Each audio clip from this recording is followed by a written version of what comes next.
controversial topic of marital rape once again sparking national discourse. Tonight, Prime Minister the Honorable Philip Davis is making his stance clear, vowing to address the hot-button issue.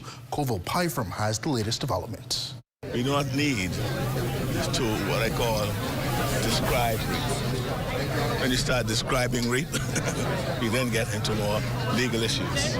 Prime Minister Philip Davis responding to concerns from women's rights groups in the wake of his Attorney General's recent pronouncement that further movement on proposed amendments outlawing spousal rape was unlikely to occur this term. Speaking to reporters Monday afternoon, the Prime Minister suggested rape is already sufficiently addressed in law. Insofar as rape is concerned, if you don't describe it, why you want to describe rape? Rape is rape.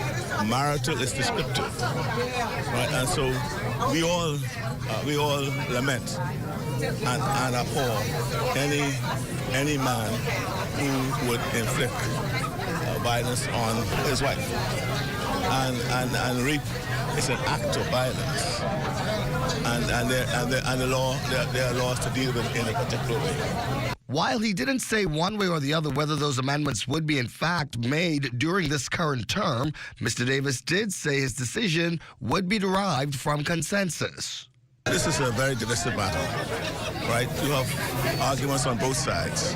Is this right? something you don't want to touch? No, well, I will touch it once I get a full understanding of what the Bahamians as a whole want, and not just one group.